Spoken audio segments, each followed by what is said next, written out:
wabarakatuh. Alhamdulillah, wassalatu wassalamu ala rasulillah.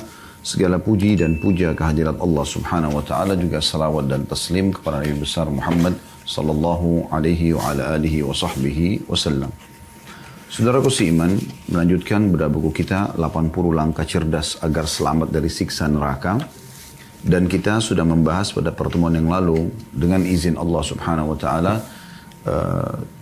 kiat pertama ya, atau langkah pertama tepatnya, yaitu masalah tauhid. Dan sudah panjang lebar kita jelaskan bagaimana kedudukan tauhid itu sendiri ya, dan bisa memberikan kebahagiaan dan keselamatan dunia juga akhirat bagi seseorang tentunya. Dan kita akan masuk insya Allah pada pertemuan kali ini langkah yang kedua, yaitu menjaga sholat 5 waktu. Mungkin teman-teman sekalian di awal pembukaan ini atau materi kita ini ada yang pada saat mendengar, oh bahasanya sholat 5 waktu. Tiba-tiba mungkin syaitan membisikkan di kuping dia atau di benak dia, sholat 5 waktu saya sudah tahu. Sebenarnya teman-teman sekalian, dalam membahas ya, poin-poin berhubungan dengan masalah agama ini tidak ada kata-kata saya sudah tahu. Walaupun kita sudah tahu, dalam Islam dianjurkan untuk sering mengulang-ulangi. Bahkan seringkali terjadi ada beberapa anjuran dalam Islam yang kita akan lebih termotivasi untuk mengerjakan setelah mendengarkan berulang kali keutamaannya. Paling tidak, kalau Anda pun sudah ketahui, Anda bisa mendapatkan keutamaan majlis. Ya. Dan subhanallah, ilmu syar'i ini tidak pernah diulangi di kuping seseorang, ya, kemudian terlintas di benak seseorang, ya, kemudian masuk dalam hati seseorang, kemudian dia merasa jenuh. Yang ada justru motivasi untuk mengulangi dan memperbanyak serta meningkatkan kualitas dari ibadah tersebut. Salat 5 waktu teman-teman sekalian adalah satu-satunya ibadah yang diterima oleh baginda Nabi SAW di langit. Yang lain semuanya di bumi. Mau jihad, puasa, zakat, apa saja, haji, semuanya Jibril datang turun dan menyampaikan wahyu Allah subhanahu wa ta'ala. Kecuali sholat, peristiwanya sangat agung. Sampai baginda Nabi SAW diperjalankan dari Masjidil Haram ke Masjidil Aqsa oleh Allah subhanahu wa ta'ala yang dikenal dengan perjalanan Isra. Kemudian dimi'rajkan ke langit, dinaikkan ke langit hanya untuk menerima perintah 5 waktu sholat. Kejadian-kejadian yang lain yang terjadi pada saat itu murni teman-teman sekalian hanya tambahan. Tapi inti daripada kejadian Isra dan Mi'raj adalah bagaimana Nabi SAW menerima perintah 5 waktu sholat. Ini menandakan kedudukannya sangat luar biasa, sangat tinggi sekali.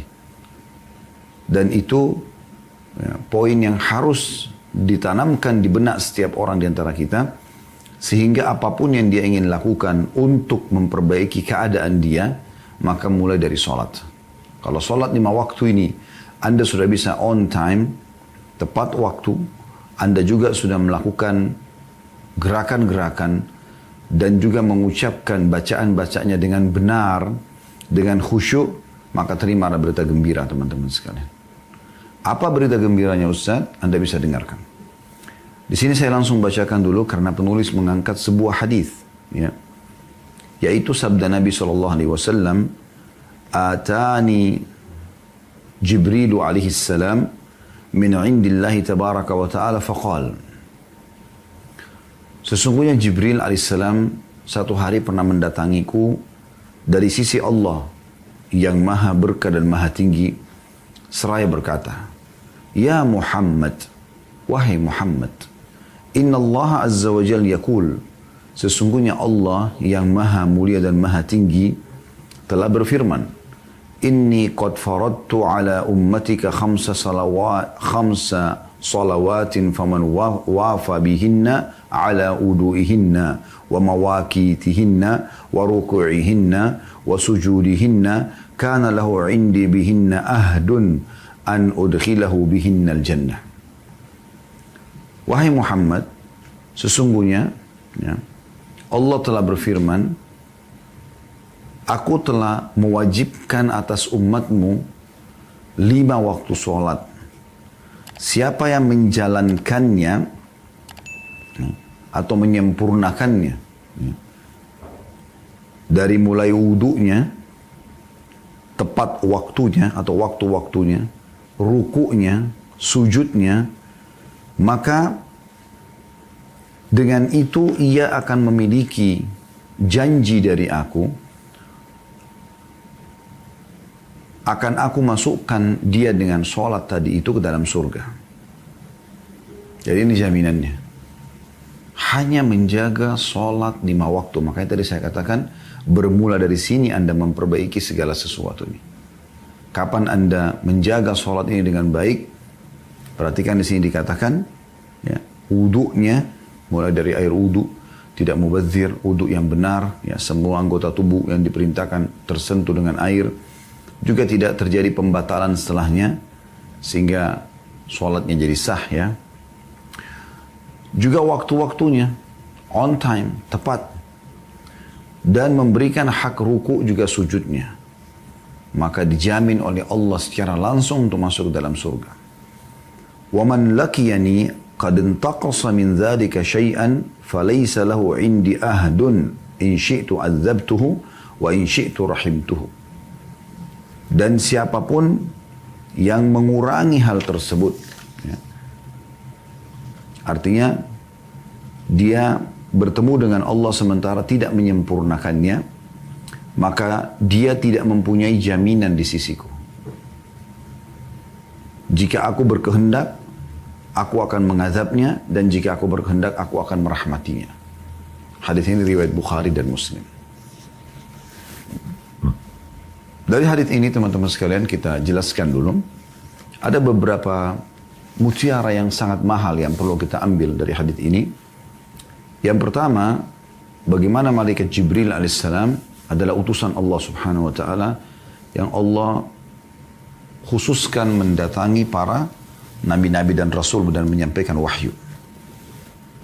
Dan itu sudah kita tahu tentunya. Dan ini salah satu bentuk penyampaian wahyu. Jibril AS menyampaikan apa yang Allah amanahkan kepadanya, kepada Nabi Muhammad SAW. Pelajaran yang kedua, bagaimana keutamaan sholat 5 waktu dan itu diwajibkan atas umat Islam. Sampai Umar mengatakan radhiyallahu anhu, tidak ada Islam bagi orang yang tidak sholat. Itu patokannya. Bahkan beberapa sahabat mengatakan, kami tidak melihat orang-orang yang luput dari sholat berjamaah di masjid di zaman Nabi SAW kecuali munafik. Bagi orang beriman mustahil dia meninggalkan ini. Kalau Anda sudah mulai melalaikannya, menganggap remeh, lewat awal waktunya misalnya, Anda menganggap tidak ada masalah. Ya, bahkan kadang-kadang sampai akhir waktu baru dikerjakan. Kalaupun dikerjakan buru-buru, sama sekali tidak memberikan hak. Padahal setiap gerakan dan bacaannya bernilai pahala di sisi Allah Subhanahu wa taala. Maka berarti Anda sudah mulai tergelincir tanda kutip di sini menuju kepada perbuatan-perbuatan orang-orang munafik yang Allah ceritakan dalam Al-Qur'an. A'udzu billahi minasyaitonir rajim wa idza qamu ila sholati qamu kusala yura'una an-nas wa la yadhkuruna Allah illa qalila. Kalau mereka mendirikan sholat maka mereka malas. Salah satu makna malas adalah menunda-nunda waktunya. Merasa ada yang lebih penting daripada sholat itu. Meeting kah, silaturahim keluarga kah, setir mobil kah, ngobrol sama teman kah, dan lain-lainnya. Ya. Maka mereka malas. Dan kalaupun mereka mengerjakan, mereka riya.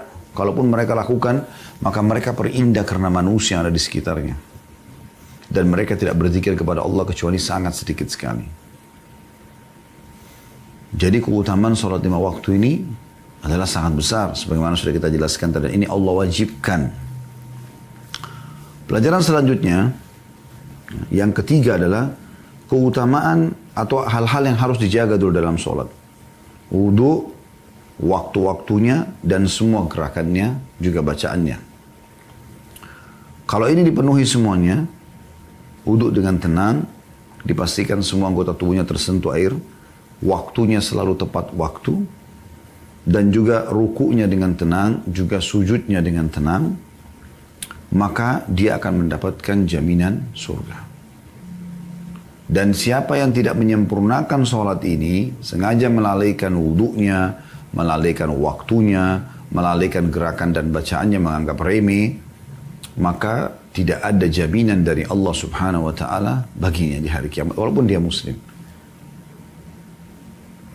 Kemudian pelajaran yang terakhir teman-teman sekalian, kita ambil dari hadis ini dulu sementara, nanti kita masuk lebih banyak syarahnya, yaitu keyakinan ahli sunnah wal jamaah, setiap murtakabul kabir atau pelaku dosa besar tidak divonis langsung masuk ke neraka di hari kiamat nanti, tapi dikenal dengan istilah tahta masyiatillah, di bawah naungan Allah. Insya adzabah, kalau Allah mau Allah siksa, wa insya ghafaralah, kalau Allah mau Allah maafkan. Dan itu diambil dari potongan akhir hadis ini. Wa man lakyani qad intaqasa min dzalika syai'an, dan siapa yang bertemu denganku, kata Allah SWT, sementara dia mengurangi sesuatu dari sholat 5 waktu itu, falaysa lahu indi ahdun, maka tidak ada jaminan di sisiku, in syi'tu adzabtuhu, kalau aku mau aku siksa dia, wa in syi'tu rahimtuhu, dan kalau aku mau aku akan mengasihi dia. Ya. Jadi sebuah dalil ini yang diangkat oleh penulis tentunya, karena buku yang sedang kita bahas memang beliau meringkas. Ya. Kita akan coba teman-teman lebih dalam masuk dan mengorek mutiara-mutiara tentang sholat ini. Terlalu banyak keutamaan yang bisa Anda dapatkan. Kita lihat misalnya, bagi orang yang mengumandangkan azan, dimulai dari situ. Begitu juga dengan orang yang menjawab azan sebagai panggilan ya. Kemudian segera mengerjakan di awal waktu. Terutama bagi laki-laki berada di saf pertama masjid. Alhamdulillah sekarang sudah mulai terbuka masjid. Sudah mulai bisa dirapatkan saf ya. Jangan sia-siakan itu. Beranjak daripada hadis Abu Hurairah radhiyallahu anhu. Renungi baik-baik ini. Bahwasanya Rasulullah SAW bersabda, "Lau ya'lamun nasu ma fin nida'i was saffil awwal." Kalau seandainya manusia itu mengetahui apa yang Allah janjikan di azan, apakah itu jadi muazzinnya? Nanti akan kita bacakan juga hadis tentang keutamaan jadi muazzin, ataupun dia menjawab azan itu seperti yang diucapkan oleh muazzin, kemudian dia segera mengerjakan sholat. Begitu juga dengan saf pertama, maksudnya datang di awal waktu. Saf pertama awal waktu, bukan jemaah yang kedua, jemaah yang ketiga. Dan ini dimaksud juga di masjid, bukan di rumah, di saf awal. Mendahuluku ke saf awal, dan aku tidak mendapatkan tempat lain di saf awal, maka aku bersedia untuk membayar dia dengan seluruh yang aku miliki di dunia ini, agar dia menukar tempatnya dengan aku. Punya uang 10 miliar, dibayar hanya untuk supaya orang itu mundur di saf kedua dan dia masuk di saf pertama. Subhanallah. Ya. Bayangkan orang banyak tidak faham tentang fikih hadis ini. Mereka bahkan mempersilahkan orang lain masuk di saf pertama dan luput dari dia. Akhi yang mulia, semoga Allah muliakan Anda, terutama kaum laki-laki. Kalau Anda masuk ke masjid, Anda yang pertama masuk di saf awal. Walaupun di belakang Anda itu ada seorang ya, yang Anda muliakan dari kalangan manusia. Karena kaidah dasar dalam ibadah adalah dahulukan diri Anda. Kalau ada kosong di sebelah, Anda persilakan orang lain untuk masuk. Bukan Anda persilakan orang lain masuk sementara Anda sendiri tidak luput. Bagaimana Anda mempersilakan orang mendapatkan pahala besar sementara Anda tidak mendapatkannya? Ini keliru. Ya. Seperti orang lagi jalan berdua sama temannya di mobil, kemudian temannya itu memberikan sedekah kepada fakir miskin. Lalu dia pikir, oh temannya sudah kasih, sudah selesai. Dia nggak usah kasih. Bagaimana bisa dia nggak tangkap dengan akal sehatnya, temannya mendapatkan pahala keutamaan bersedekah, sementara dia sendiri tidak bersedekah? Harusnya dia ikut mengerjakannya. Ya. Kemudian kata Nabi SAW, walau ya'lamuna ma fit tahjiri lastabaqu ilaihi. Dan kalau seandainya mereka tahu pahala yang dijanjikan balasan dengan bersegera mengerjakan sholat di awal waktu. Perhatikan sih, di awal waktu. Azan udah sholat. Maka mereka akan berlumba-lumba bersaing untuk itu. Walau ya'lamuna ma fil 'atamati was-subhi la'atauhuma walau habba. Walau habwa. Dan seandainya mereka tahu pahala yang tersimpan pada sholat isya dan subuh, berjamaah terutama itu, ya, maka mereka niscaya akan menghadirinya walaupun merangkak. Dan hadis ini hadis sahih riwayatkan Imam Bukhari dan Muslim. Ini luar biasa, ya. Utamanya luar biasa. Bagi muadzin punya keutamaan. Selama suara anda indah, anda bisa pamit sama pengurus masjid atau musola dekat rumah dan bisa jadi muadzin, jadi azan. Atau minimal pernah azan lah dalam hidup anda. Karena punya keutamaan. Ini berhubungan dengan sholat tentunya azan ini. Perhatikan bahwasanya dalam riwayat Abdullah bin Abdurrahman bin Abu Sa'sa'ah dalam hadis yang sahih, ya, disebutkan oleh Al-Mundri dalam kitab At-Targhib At-Tarhibnya dan disahihkan oleh Syekh Albani, anna Abu Sa'id Al-Khudri radhiyallahu anhu qala lahu, bahwasanya Abu Sa'id Al-Khudri sahabat Nabi yang mulia berkata padanya, maksudnya berkata kepada Abdullah bin Abdurrahman ini, inni araka tuhibbul ghanama wal badiyah, aku melihat kau sangat suka sekali mengembala kambing dan juga kehidupan di padang pasir, badui. Fa idza kunta fi ghanamika aw badiyatika fa adzanta lis-shalah, kalau seandainya kau sedang mengembala kambingmu, dombamu, atau kau sedang berada di padang pasir sana, kemudian tiba waktu sholat, azanlah. Farfa' sautaka bin nida, keraskan suaramu dalam azan. Fa innahu la yasma'u mada sautil muadzini jinnun wala insun wala syai'un illa syahida lahu yaumal qiyamah. Karena ketahuilah, tidak ada sesuatu yang mendengarkan suara muadzin. Allahu akbar, Allahu akbar. Apapun yang mendengarkan, kata apa dalam riwayat ini, kata Abu Sa'id Al-Khudri, dari jin. Kita tidak pernah lihat jin. Dia ada di mana Allahu alam. Tapi sekitar kita ada jin. Gitu kan? Mereka mendengarkan. Atau manusia. Apalagi sekarang ada pengeras suara, makin jauh suara muadzin itu, ya. Atau apapun. Wala syai'. Di sini dikatakan. Segala sesuatunya. Dinding, udara, apa saja. Illa syahida lahu yaumal qiyamah, kecuali akan menjadi saksi untuknya hari kiamat kalau memang orang ini telah azan. Dalam riwayat ini diriwayatkan oleh Bukhari, An-Nasa'i, juga Malik, ya. Selain Al-Mundri disebutkan dalam kitab Targhib Tarhibnya, dan dalam riwayat Ibnu Majah ada tambahan wala hajarun wala syajarun illa syahida lahu. Bahkan batu dan pohon pun yang mendengarkan pasti akan bersaksi untuknya. Ini menandakan bahwasanya memang semua makhluk Allah itu mendengar, walaupun benda mati depan mata kita seperti batu misalnya. Makanya Nabi SAW pernah bertanya kepada Jibril AS, mengatakan, hai Jibril, ya, apa kira-kira atau suara dari mana yang saya dengar kalau lagi, ya, atau pada saat saya lagi berjalan ke Gua Hiro, ya, ada yang mengucapkan Assalamualaikum ya Rasulullah. Kata Jibril AS, itu adalah batu yang mengucapkan salam kepada anda. Itu jelas walaupun depan mata kita benda mati, tapi jadi saksi. Dalam riwayat Ibnu Khuzaimah, la yasma'u sautahu syajarun wala madarun wala hajarun wala jinnun wala insun illa syahida lahu. Tidaklah suara yang didengarkan oleh pohon, lumpur, tanah, ya, batu, jin dan manusia kecuali akan menjadi saksi untuknya pada hari kiamat. Dalam riwayat yang lain semuanya sahih, ya.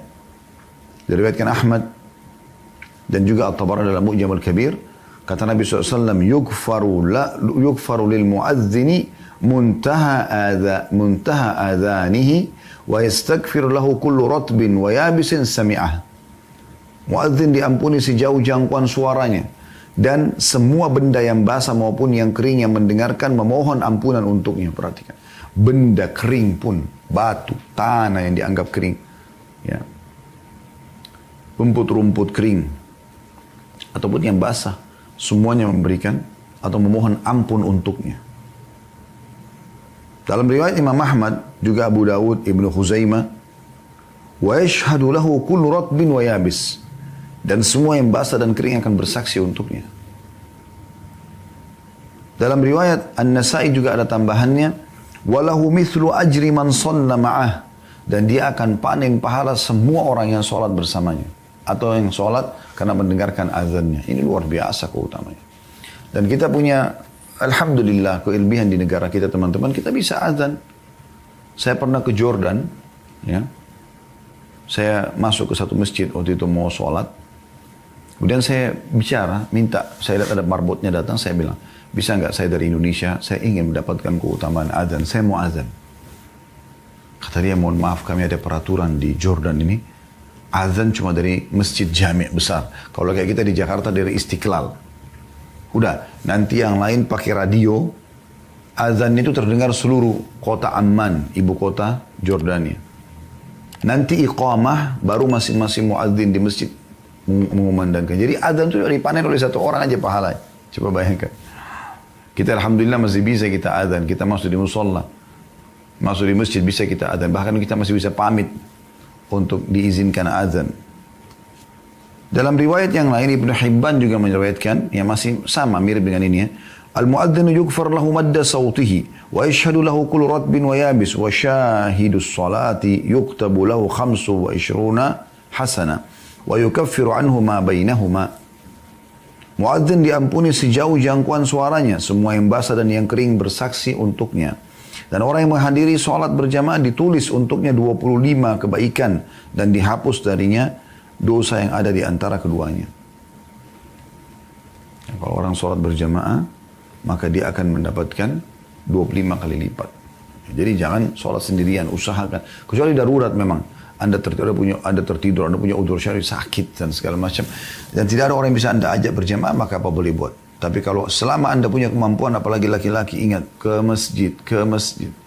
Melangkah, setiap langkah ke masjid itu keutamanya besar sekali. Begitu juga dengan sholat berjamaah.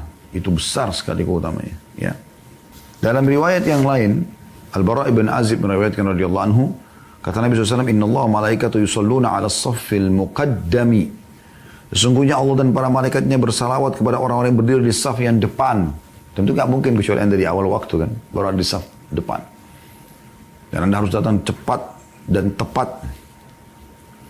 Allah menambahkan rahmat untuknya, para malaikat memohon ampun untuknya. Wal muadzinu yukfar lahu mada sautihi, dan muadzin akan diampuni sejauh jangkauan suaranya. Wa yusaddiquhu man sami'ahu min ratbin wa yabis, dan dia akan dibenarkan sama semua benda basah dan kering.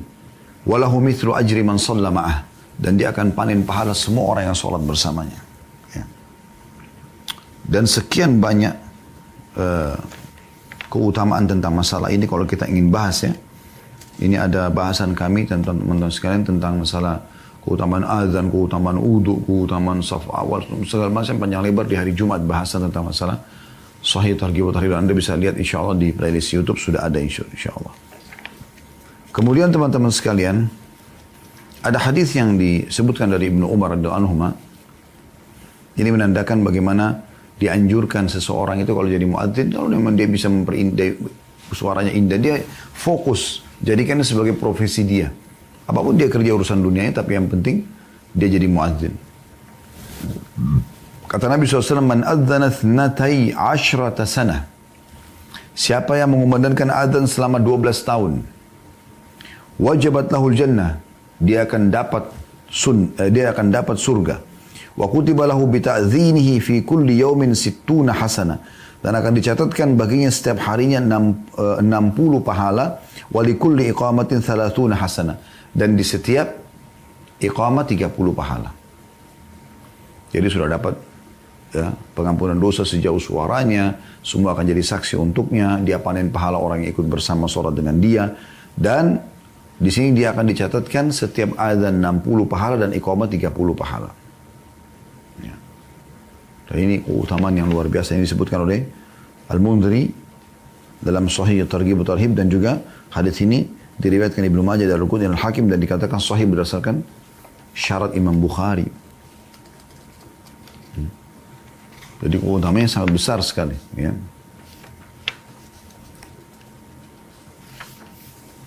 Kemudian juga anjuran untuk ke masjid, sholat. Kalau perempuan sholat di rumah. Ini banyak sekali hadisnya. Banyak sekali hadisnya. yang luar biasa itu ada ancaman kalau Anda dengarkan azan lalu Anda masih lalai. Ini yang perlu kita titik beratkan. Karena keutamaan ke masjid sudah sering disebutkan, tapi kita juga akan sebutkan habis ini insyaAllah ya. Cuma ada riwayat yang perlu jadi renungan teman-teman sekalian. Hadis yang disebutkan oleh Al-Mundhir dalam kitab Targhib Tarhibnya dan dihasankan oleh Syekh Albani dari Abu Hurairah radhiyallahu anhu, beliau berkata bahwasanya Rasulullah SAW bersabda, la yasma'un nida'u fi masjidi hadha thumma yakhruju minhu illa lihaja thumma la yarji illa ilaihi illa munafiq. Tidaklah seorang mendengarkan azan di masjidku ini kemudian dia keluar darinya kecuali untuk suatu hajat kemudian tidak kembali lagi melainkan pasti dia adalah seorang munafik. Hadis ini riwayat Tabarani. Artinya kalau sudah dengar azan, ada orang begitu ketemu sama temannya di masjid, azan dengar malah keluar dari masjid, malah tinggalkan teras masjid, bukannya masuk sholat di dalam ya. Mengatakan Nabi SAW, kalau ada orang begitu kemudian dia pergi walaupun dia mau sholat di tempat lain, bisa dianggap dia munafik. Kenapa nggak sholat? Apa alasannya? Sampai pernah ditanyakan oleh seorang ikhwah kita, seorang asatidzah bersama kami dulu kuliah di Madinah. Dia menanyakan kepada seorang masyayikh tentang masalah mana lebih utama. Saya sedang menuju ke Masjid Nabawi, pahalanya 1000 pahala, sholat di sana. Tapi sudah azan, kemungkinan besar saya kalau sampai Masjid Nabawi saya masbuk 1 rakaat. Bila dibandingkan dengan saya sholat masjid yang saya temukan di pinggir jalan, yang mungkin keutamanya tidak sama dengan jumlah sholat di Masjid Nabawi, tapi saya tidak ketinggalan 1 rakaat pun. Maka jawabannya Syekh, tetap lebih afdal sholat awal waktu di masjid yang terdekat daripada orang yang masbuk, karena mendapatkan saf pertama, mendapatkan takbiratul ihram pertama imam, itu luar biasa. Walaupun Masjid Nabawi lebih punya keutamaan. Ini salah satu faedah yang penting untuk kita ambil. Dalam riwayat yang lain dari Utsman bin Affan radhiyallahu anhu bahwasanya Nabi SAW bersabda, "Man adrakahu al-adhanu fil masjid, thumma kharaja lam yakhruj li haja, wa huwa la yuridu ar-raj'ah, fa huwa munafiq." Barang siapa yang mendapatkan azan di masjid kemudian dia keluar bukan karena punya hajat, misalnya dia mau ke WC, kamar mandi, perlu hajat. Sudah azan tapi ya. Kalau belum azan beda, sudah azan dan dia tidak ingin kembali, memang tidak mau sholat, maka dia adalah seorang munafik.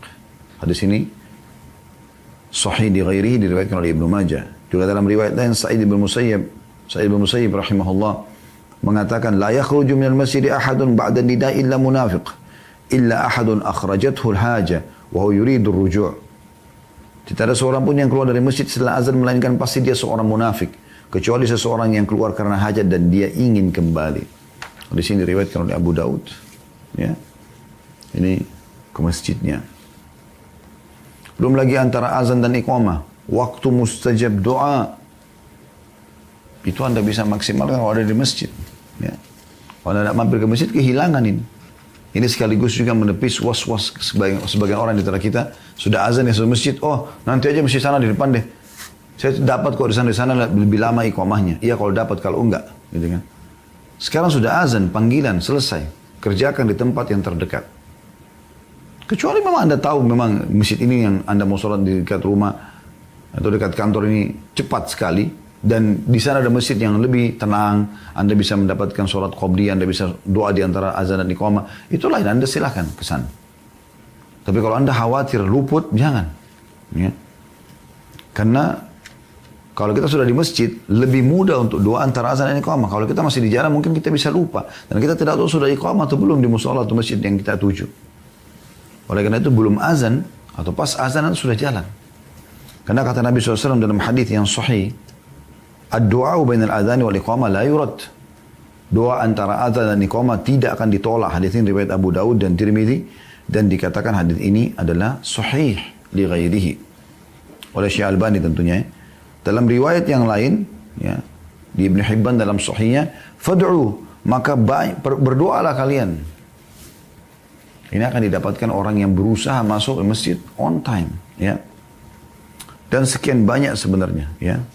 Hadis-hadis berhubungan dengan masalah ini diantaranya adalah kata Nabi SAW dalam hadis sahih di ghairihi juga, sa'atani tuftahu fihima abwabus sama'. Ada 2 waktu pintu-pintu langit dibuka. Wa qallama turaddu ala da'in da'watuhu, dan sangat jarang ditolak orang yang berdoa pada saat itu. 'inda hudurin nida, pada saat ya dikumandangkan azan, was-saff fi sabilillah, dan pada saat berbarisnya pasukan untuk berperang. Juga dalam riwayat yang lain, thintani la turaddan, dua waktu yang tidak ditolak, au qallama yuraddan, atau sangat sedikit sekali ditolak. Ad-du'a inda nida, doa ya pada saat azan atau selesai azan, wa indal ba's, dan pada saat peperangan lagi berkecamuk, hina yulhimu ba'duhum ba'dha, waktu mereka saling menyerang satu sama yang lain. Sangat banyak hadis-hadis Nabi SAW yang menyebutkan tentang keutamaan salat. Namun kami coba memilih beberapa yang mudah-mudahan kita berharap teman-teman sekalian yang mengikuti acara ini live ataupun siaran ulang termotivasi.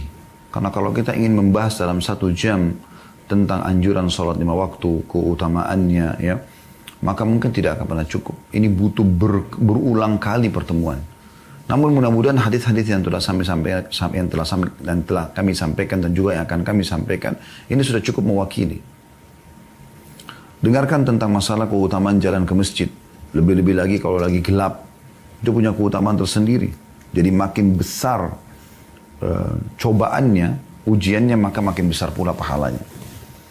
Hadis sahih diriwayatkan oleh Abu Hurairah radhiyallahu anhu bahwasanya Rasulullah SAW bersabda, "Salatul rajuli fil jama'ati tudha'afu ala salati fi baiti wa fi suqihi 25 darajah." Ketahuilah, kata Nabi SAW, salat seseorang berjamaah di masjid itu dilipat gandakan daripada salat di rumahnya. Yang masih suka salat di rumah, terutama laki-laki. Kalau perempuan memang lebih utama di rumah. Apakah boleh perempuan ke masjid? Boleh, malah dapat keutamaan juga, gitu kan? Karena kata Nabi SAW, la tamna'u ima Allahin masajid. Jangan kalian larang hamba-hamba Allah perempuan ke masjid. Boleh saja. Tapi laki-laki sangat ditekankan. Kata Nabi SAW, sholat seseorang ya berjamaah di masjid dilipat gandakan dibandingkan sholatnya sendirian di rumah ya, dan di pasarnya, di tokonya 25 kali lipat. 25 derajat di sini dikatakan. Ya. 25 derajat. Wadzalika annahu idza tawadda fa ahsana al-wudu, itu dikarenakan pada saat dia wudu dan dia sempurnakan wudunya, thumma kharaja ila al-masjid, kemudian dia keluar menuju ke masjid, la yukhrijuhu illa as-shalah, tidak ada yang mengeluarkan dia dari rumah kecuali ke masjid itu kecuali untuk salat, bukan karena janjian sama orang. Lam yakhtu khutwatan illa rufi'at lahu biha darajah. Mereka tidak melangkah satu langkah pun kecuali akan diangkat 1 derajat dengan 1 langkah itu. Wahutta anhu biha khati'ah, dan akan dihapuskan juga setiap 1 langkah dengan 1 dosa. Fa idza shalla lam tazalil malaikatu tusalli alaihi, dan kalau dia salat terus saja malaikat mendoakan dia. Madama fi musallahu, selama dia masih di tempat salatnya. Allahumma salli alaihi, Allahumma arhamhu, ya Allah, ya penuhilah hajat-hajatnya, ya. Kasihanilah dia. Wala yazalu fi salati man tadara as-salat, dan dia akan dihitung selalu seperti sedang mengerjakan salat selama dia masih duduk menunggu salat yang setelahnya. Dalam riwayat yang lain, Allahumma ighfir lahu, Allahumma tub alaihi, ya Allah maafkan dia, ya Allah terima taubatnya. Ma lam yu'dhi fihi, ma lam yuhdith fihi, selama dia tidak mengganggu ya, dan tidak berhadas di dalamnya. Artinya dia duduk dengan tenang berzikir kepada Allah SWT. Hadis ini riwayat Bukhari Muslim, Abu Daud, Tirmidzi, dan juga Ibnu Majah. Dalam riwayat yang lain disebutkan oleh Imam Malik dalam kitab Muwatta masih sama, man tawadda fa ahsana al-wudu, siapa yang wudu kemudian dia menyempurnakan wudunya, thumma kharaja 'amidan ila shalah, kemudian dia sengaja keluar untuk mengerjakan salat, fa innahu fi salatin ma kana ya'midu ila shalah, maka dia dihitung dalam salat selama dia memang bermaksud untuk salat, ya. Wa innahu yuktabu lahu bi ihda khutwatayhi hasanah, dan akan dicatatkan dari kedua langkah kakinya satunya adalah pahala, wa yumha anhu bil ukhra sayyi'ah, dan yang satunya akan dimaafkan 1 dosa. Fa idza sami'a ahadukum al iqamata fala yas'a, kalau salah seorang dan kalian mendengarkan iqamah ya, maka jangan dia tergesa-gesa. Fa inna a'zamakum ajran ab'adukum dara, ketahuilah orang yang paling besar pahalanya antara kalian yang paling jauh jaraknya dari masjid. Qalu lima ya Abu Hurairah, maka mereka mengatakan kenapa wahai Abu Hurairah? Qala min ajli kathratil khuta, karena banyaknya langkah yang dia gunakan menuju ke masjid. Dalam riwayat Ibn Hibban disebutkan juga, kata Nabi SAW, min hina yakhruju ahadukum min manzilihi ila masjidi, dari pertama kalian keluar dari rumah kalian ke masjidku ini, farijulun taktubu lahu hasana, maka satu kakinya akan dicatatkan satu pahala, warijulun tahuttu anhu sayyi'ah hatta yarji', maka yang satu kakinya akan menghapuskan satu dosa gitu ya, sampai dia pulang. Nah, jadi ini pahalanya berarti pada saat dia pergi dan dia pulang. Jadi dua-duanya, bukan cuma sekedar pergi sholatnya, pada saat dia pulang pun. Jadi Abu Hurairah menganjurkan banyak langkah menuju ke masjid, dan juga begitu pada saat pergi, pada saat pulang pun sama. Sesuai dengan hadis yang hasan diriwayatkan oleh Imam Ahmad dan At-Tabarani juga Ibn Hibban, Abdullah bin Amr radhiyallahu anhu meriwayatkan sabda Nabi SAW, man raha ila masjidil jama'ati fa khutwatun tamhu sayyi'atan wa khutwatun taktubu lahu hasanatan zahiban wa raji'a. Barang siapa yang berangkat ke masjid untuk berjamaah, maka satu langkah menghapus satu kesalahan, dan langkah lainnya ditulis satu kebaikan, pulang dan pergi. Dua-duanya. Dalam riwayat yang lain dengan sanad sahih dari Utsman bin Affan radhiyallahu anhu, dan ini diriwayatkan oleh Ibnu Khuzaimah dalam sahihnya, bahwasanya Nabi SAW bersabda, man tawadda fa asbaghal wudu, siapa yang wudu dan dia menyempurnakan wudunya, thumma masya ila salatin maktubah, kemudian dia pergi mengerjakan salat 5 waktu. Kemana? Ke masjid. Fa shallaha ma'al imam ghufira lahu dhanbu, kemudian dia salat bersama imam, maka dibersihkan dosanya yang pernah dia lakukan. Ini luar biasa. Hadis yang lain hasan di ghairi, dan ini hadis mulia sekali, ya, sangat menyentuh kalau anda gunakan keimanan mendengarkannya. Sa'id bin Musayyib rahimahullah, seorang tabi'in, mengatakan, hadara rajulan minal ansaril maut, faqal, seorang laki-laki dari Ansar pernah menghadapi kematian, sambil dia berkata, inni muhaddithukum hadithan ma uhaddithukumuhu illa ihtisaba. Aku akan menyampaikan kepada kalian sebuah hadis, dan aku tidak menyampaikan kecuali hanya karena berharap pahala di sisi Allah. Jadi orang sahabat ini sudah mau meninggal, gitu kan. Sami'tu Rasulullah sallallahu alaihi wasallam yaqul, aku telah mendengarkan Rasulullah SAW bersabda, idza tawadda ahadukum fa ahsana al-wudu. Kalau salah seorang dari kalian berwudu dan dia menyempurnakan wudu, thumma kharaja ila shalah, kemudian dia keluar mengerjakan salat, kemana? Ke masjid. Lam yarfa' qadamahul yumna, dia tidak mengangkat telapak kaki kanannya, illa kataballahu azza wa jalla lahu hasana, kecuali Allah catatkan baginya satu pahala. Walam yadha' qadamahul yusra, dan belum dia meletakkan kaki kirinya kecuali di illa hattallahu azza wa jalla anhu sayya, kecuali dihapuskan dengannya satu dosa. Kecuali Allah yang maha mulia dan maha tinggi menghapuskan dengannya satu dosa. Fal yuqarrib ahadukum au yuba'id, maka hendaklah seseorang dari kalian mendekatkan dan menjauhkan tempat tinggal dari masjid, ya. Maksudnya kalau mau dekat sekalian supaya cepat masuk ke masjid, atau memang kalian sekalian jauh, kan akal dapat mendapatkan langkah kaki yang banyak itu. Fa in atal masjid fa shalla fi jama'atin ghufira lahu, kalau dia datang ke masjid dan kemudian dia salat berjamaah, maka diampuni dosanya. Fa in atal masjid wa qad sallu ba'dan wa baqiya ba'd, dan kalau dia tiba di masjid sementara dia mendapatkan sebagian dan dia ketinggalan sebagian, masbuk. Shalla ma adrak, kemudian dia salat menyempurnakan apa yang tersisa.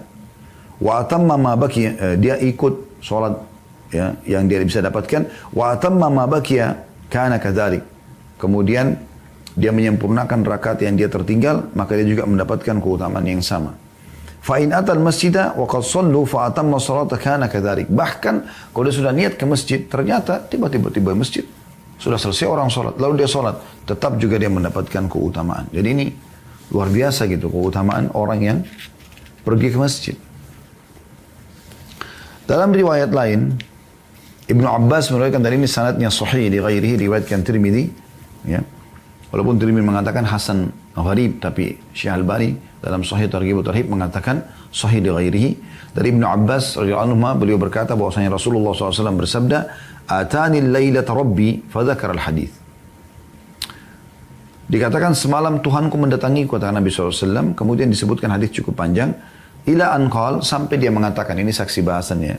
Qala li ya Muhammad atadri fima yakhtasimul mala'ul a'la. Allah pun berfirman kepada Nabi Muhammad SAW, hai Muhammad, apakah kau tahu masalah apa yang sedang dibicarakan oleh para penduduk langit, maksudnya para malaikat? Qultu na'am, aku mengatakan iya. fid darajati wal kafarat. Mereka sedang membicarakan tentang urusan tingginya derajat-derajat yang bisa diraih dan juga pembersihan-pembersihan dosa. Wa naqlil aqdami ilal jama'at, dan membahas secara khusus langkah-langkah menuju sholat berjamaah ke masjid. Wa isbagil wudu'i fis sabarat, dan menyempurnakan wudu di waktu-waktu yang dibenci, kayak sudah mau tidur, ya. Wa intidharis salati ba'da shalah, dan menunggu sholat setelah sholat maghrib isya misalnya, tidak pulang, ya. Nunggu duhur asar. Wa man hafadha alaihinna, siapa yang menjaga itu wudu, ya, sholat berjamaah ke masjid, ya. Asha bi khairin wa mata bi khair, hidupnya pasti akan baik, meninggalnya juga baik. Wa kana min dhunubika yawma waladathum, dan dia dari dosa-dosanya seperti baru dilahirkan oleh ibunya. Ini luar biasa ini. Jadi bukan cuma saya ampuni, tapi dia seperti baru dilahirkan oleh ibunya, ya. Ini sesuatu yang luar biasa. Keutamaan-keutamaannya, ini saya bilang kalau kita mau bahas banyak sekali gitu. Ada sebuah hadis yang saya ingin tutup dengan hadis ini, teman-teman sekalian, ya. Tentu banyak sekali keutamaan sholat, tapi saya berharap tadi saya katakan ini bisa mewakili agar Anda betul-betul peduli dengan sholat Anda 5 waktu. Bagi perempuan di rumah dan bagi laki-laki ke masjid, ke masjid. Ibu-ibu motivasi suaminya, motivasi anaknya, motivasi saudaranya, biar ke masjid, sholat di masjid. 10-15 menit, selesai. Utamanya terlalu banyak. Kata Nabi SAW, ya, dalam hadis yang hasan sahih, yang diriwayatkan oleh Imam Ahmad, hadis ini, dan disebutkan oleh Mundhir dalam kitab Targhib Tarhib, dan disahihkan oleh Syekh Albani. Dari hadits Abu Hurairah radhiyallahu anhu bahwasanya Nabi SAW bersabda, "Inna lil masajidi autada." Sesungguhnya masjid-masjid itu memiliki pasak-pasak. Dan ini yang dimaksud dengan pasak-pasak yaitu pengunjung setia maksudnya. Orang yang suka datang. Al-malaikatu julasa'uhum, para malaikat teman-teman mereka duduk. Jadi orang yang suka dengan masjid, azan sudah selalu ke masjid. Anda pasti lihat biasanya orang-orang ini khusus mereka-mereka aja terus yang di masjid itu kan. Nah ini, mereka ini adalah pengunjung-pengunjung resminya masjid. Maka kata Nabi SAW, teman duduk mereka di masjid para malaikat. Apa yang lebih mulia daripada ini? Walaupun tidak nampak dengan depan mata. In ghabu yaftakidunahum. Kalau mereka tidak datang ke masjid, maka para malaikat merasa kehilangan. Saya ulangi, kalau mereka tidak sempat datang ke masjid karena sakit, karena musafir, malaikat merasa kehilangan yang ada di masjid itu. Wa in maridu aduhum. Kalau mereka sedang sakit, para malaikat menjenguk mereka. Ini luar biasa, hanya karena biasa ke masjid. Malaikat menjadi sahabat mereka walaupun mereka tidak lihat. Para malaikat menjenguknya. Wa in kanu fi hajatin anuhum. Kalau mereka punya hajat, malaikat-malaikat akan membantu mereka. Allah mudahkan para malaikat untuk membantu urusan-urusannya. Thumma qal jalisul masjidi ala thalathi khisal. Orang yang duduk di masjid itu ada 3, ya. Atau teman setia masjid berada dalam 3 perkara. Akhin mustafad, saudara yang memberi manfaat. Kalau kita punya teman di masjid, ya, yang di depan sebelah saf kita, bisa menjadi seorang saudara yang memberikan manfaat kepada kita. Au kalimatin hikmah, atau kata-kata bijak. Orang kalau di masjid bicara baik-baik, gak pernah ada sesuatu yang buruk gitu. Au rahmatin muntadarah, atau rahmat yang dinantikan. Ini hadis luar biasa keutamaannya itu. Dalam riwayat yang lain, lafaz yang lain, inna lil masajidi autada. Sungguh masjid-masjid itu punya pengunjung-pengunjung setia. Hum autaduha, ya. Mereka lah pasak-pasaknya masjid itu. Lahum julasa'u minal malaika. Mereka punya teman-teman duduk para malaikat. Fa in ghabu sa'alu anhum. Kalau mereka tidak hadir, para malaikat sibuk menanyakan tentang keberadaannya. Wa in kanu marda a'aduhum. Kalau mereka sakit dijenguk oleh para malaikat. Wa in kanu fi hajatin a'anuhum. Kalau seandainya, ya, mereka sedang punya hajat, maka dipenuhi oleh para malaikat atau dibantu oleh para malaikat tersebut. Dalam riwayat lain dari Abu Darda dikatakan, ya, dan ini diriwayatkan oleh Tabarani, al-masjidu baitu kullu taqi. Masjid adalah rumah setiap orang yang bertakwa. Nah, tentu yang saya bilang tadi banyak sekali keutamaannya tentang masjid ini. Kalau kita mau bacakan hadisnya mungkin bisa ratusan bahkan ribuan hadis. Gitu.